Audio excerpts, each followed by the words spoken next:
আসসালামু আলাইকুম গাইস, কেমন আছেন আপনারা সবাই? আমি আলহামদুলিল্লাহ ভালো আছি। তো গাইস, আমি অনেক পেশেন্ট দেখলাম। পেশেন্ট দেখতে দেখতে খুবই টায়ার্ড হয়ে গেছি। টায়ার্ড হওয়ার পরে আমি ভাবলাম আম্মুকে নিয়ে কোথায় যাব। যদিও আম্মু একটু রেগুলার চেকআপের জন্য আসছিল হসপিটালে। আম্মুকে বললাম চলো আমরা রেডিসনে গিয়ে কিছু সময় টাইম পাস করি, হালকা কিছু খাওয়া দাওয়া করি। আম্মু বললো আমি কিছুই খাবে না, এখন কি করব। আমি বলছি ওকে ফাইন, এত গরম বাইরে, কিছুক্ষণ গিয়ে রেস্ট তো নেওয়া যায়, কিছু টাইম পাসও করা যায় ভেবে চলে আসলাম রেডিসনে। আর আমার এত বেশি টায়ার্ড লাগতেছিল, মাথাটা ব্যথা করতেছিল, আমি না লিটারালি ঘুমিয়ে পড়ছিলাম। আম্মু ডাক না দিলে আমি মনে হয় সন্ধ্যা পর্যন্ত এখানে ঘুমাতাম। তারপর তার ডাক শুনে উঠে পড়লাম, উঠে নিচে রেস্টুরেন্টে চলে আসলাম। রেস্টুরেন্টে এসে আমি একটা স্ন্যাক্স অর্ডার করলাম। আর গাইস, এই স্ন্যাক্সটার দাম কত জানেন? স্ন্যাক্সটা খাইলাম, অনেক মজার ছিল। তারপর আমি একটা কফি নিলাম, কফিটা খেলাম। কফিটা আসলে অসাধারণ ছিল। এন্ড কফিটা খাওয়ার পরে আমার মাথা ব্যথাটা একদম নিমিশেই চলে গেছে। তারপর কিছুক্ষণ রেস্ট নিলাম। বাইরে সুইমিং পুল এন্ড পরিবেশটা ঘুরে ঘুরে দেখতেছিলাম, আম্মুকে দেখাইতেছিলাম। আমার এত গরম লাগতেছিল, অ্যাপ্রন পরা, তার মধ্যে কালো পোশাক পরছি। আর কালো তো জানিনি অনেক গরম লাগে। মনটা চাচ্ছিল সুইমিং পুলে নেমে কিছুক্ষণ সাঁতার কাটি, উপায় নাই, কারণ আমাদের আবার কাজ আছে। কারণ আমি বিকালে মুভি দেখবো, মুভির টিকিট অলরেডি কেটে ফেলছি। সো আমাকে খুব তাড়াতাড়ি বেরিয়ে যেতে হচ্ছে, কারণ অলরেডি 1টা বেজে গেছে। আমি 2টার শো দেখবো। কিছুক্ষণ ঘোরাফেরা করে টাইম পাস করে দেন আমি আর আম্মু বেরিয়ে পড়লাম। আম্মুকে বললাম যে তুমি কি আমার সাথে মুভি দেখতে যাবে? আম্মু বললো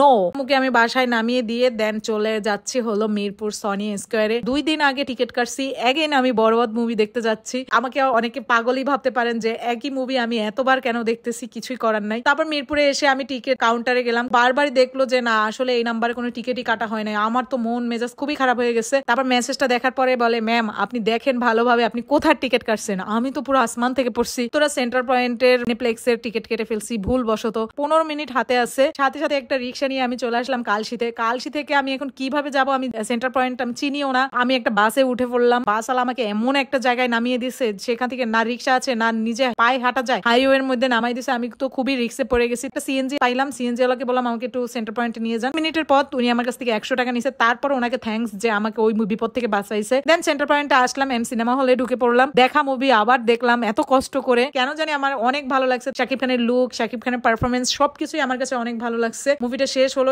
এই মার্কেটটা একটু ঘুরে ঘুরে দেখতেছিলাম। এত সুন্দর মার্কেটটা করছে। এখনো যদিও দোকানপাট কোনোটাই ওপেন হয় নাই, শুধু ফুড কোর্ট এন্ড সিনেমা হলের ফ্লোরটাই ওপেন হয়েছে। ভারী কোনো খাবারের আমি কোনো রেস্টুরেন্ট দেখলাম না। স্ন্যাক্স খাওয়া যাবে। খাওয়া দাওয়া শেষ করলাম। দেন গাইস দেখি বাইরে এত পরিমাণ বৃষ্টি হইতেছে, আমি তো ভয়ে শেষ। অনেকক্ষণ নিচে বসে থাকার পর একটা সিএনজি পেলাম। সেই সিএনজি থেকে আমি মেট্রো স্টেশনে আসলাম এন্ড মেট্রোতে করে দেন ফাইনালি আমি বাসায় চলে আসলাম। থ্যাংক ইউ সো মাচ আপনারা আমার সাথে এতক্ষণ থাকার জন্য। আমার মতো বরবাদ মুভি দেখতে গিয়ে এরকম রিক্সে কে কে পড়ছেন, পাগলামি কি কি করছেন অবশ্যই শেয়ার করবেন। এন্ড দেখা হবে নেক্সট ভিডিওতে। সেই পর্যন্ত সবাই ভালো থাকবেন। Bye bye. এতদিন ভাবছি কবে তোমার দেখা পাই, ছিল চান্স 0% বেকার জীবনটায়।